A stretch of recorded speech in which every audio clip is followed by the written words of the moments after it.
And there have been attacks by herdsmen in about 6 states across the country since the beginning of 2018. Now, these attacks have killed dozens, injured dozens even more, while the houses and valuables have been destroyed.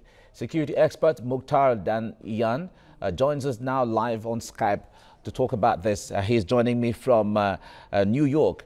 Mukhtar, it's good to have you join us right now.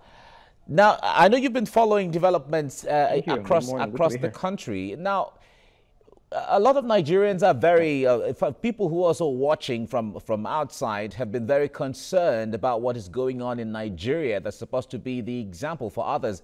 But talk to me about what you've been hearing. What is the feeling out there when you hear about killings in Nigeria?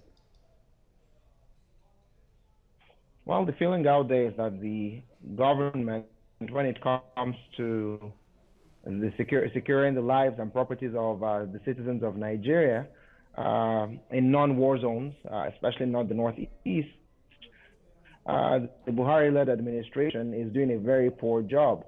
The consensus is that the president is not focused on protecting the lives and properties of his citizens, which is extremely unfortunate because at the end of the day, his duty as the commander-in-chief is to make sure that people can go about their business in peace all around the nation.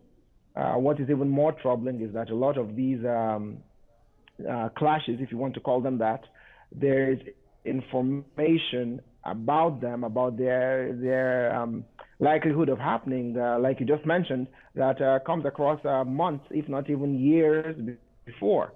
But the internal security apparatus seems to be completely powerless.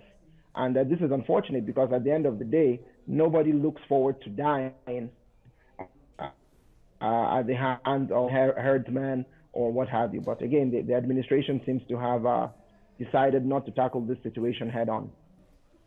All right. Now, a lot of some analysts who are also close to the government have said that the president cannot be everywhere at the same time, and therefore that the president cannot be blamed sometimes on some of these developments.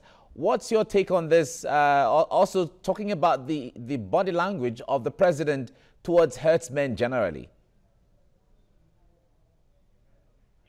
I think while it's true that the president cannot be everywhere at the same time, it's also that constitutionally the president is the commander-in-chief of the Nigerian Armed Forces.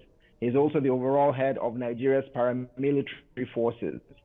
If he cannot design or implement a security architecture which ensures that the lives and property of every single Nigerian, no matter where they might be in Nigeria, is protected, then there is a major challenge. He has more than enough capable people in Nigeria who can run the security apparatus. He needs to find those people and put them in the proper places of authority. No one expects Buhari to be everywhere himself at every point in time, but he has clout. You can't have people dying as if their lives are worth absolutely nothing. The Fulani herdsmen issue, Fulani are not only in Nigeria, they're all across West Africa. You don't hear of Fulani herdsmen murdering people in droves in Guinea. You don't hear of Fulani people murdering people in droves in Ghana. You don't hear of Fulani herdsmen murdering people in Senegal and so on and so forth. But you hear about it happening in Nigeria. Why? Because the security apparatus in Nigeria is failing when it comes to that particular end of things.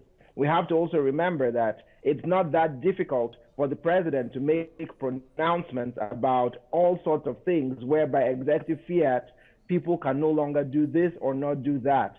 He needs to announce that by executive fiat, open grazing is no longer permissible. Give herdsmen 3 to 6 months to migrate to ranches. And to get ranches, what the government needs to do is a public-private partnership. Those who are interested in running ranches where herdsmen can graze their cattle, the government should support and encourage them. And then within 3 to 6 months, all herdsmen across the nation move to those ranches. If they can't move to those ranches, then they need to go elsewhere outside Nigeria. The third thing, if I may say this, is this. We've been hearing of clashes going on for how long? We all know that the majority of the herdsmen out there are not the owners of the cattle. The owners of the cattle are big men who are seated in Abuja and various state capitals across the nation, especially in the north. How many big men, so-called big men, have we heard have been brought to book? Absolutely none. So with impunity, these herdsmen literally become a state within the state doing what they want, and it is unacceptable. I support the president in many areas, but in this particular one, he has failed and failed woefully. One life is one life lost. One life lost is one life too many. The president needs to do something about it, and enough with the excuses. All right, Mukhtar, is it when it comes to solving the challenges of herdsmen or Fulani herdsmen, as the case may be, does it necessarily make a difference that the president himself is someone who owns cattle on one hand and then he's also Fulani on the other hand? Does it necessarily put him in the better position or the best position to solve this situation?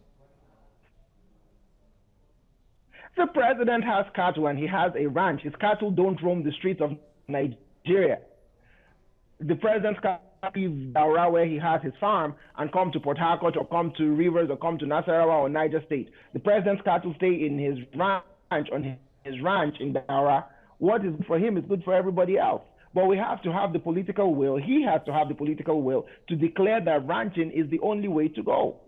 You can't have this property, which they do with impunity. Even worse, you can't have the herdsmen killing people because of their perceived slight on their what have you. It's not acceptable. You can't take your cattle into somebody else's farm, and when the person resists, you go kill him. I mean, that's barbarism, and this is 2017, not 4. So anyway, no, it doesn't matter that the president is Fulani. No, it doesn't matter that the president has cattle. The president thankfully grazes his cattle properly. Going on for himself, he needs to make that the norm for the rest of the cattle herders, cattle grazers, cattle owners in Nigeria. All right, Mukhtar Dan Iyan, thank you so much for joining me, for talking to us right now. Mukhtar is a security expert. It is joining us from New York. Thank you very much. And now with that, we come to the end of the bulletin now. Thanks for watching the Midday News on TVC. I am Mike Okoche. Have a great day.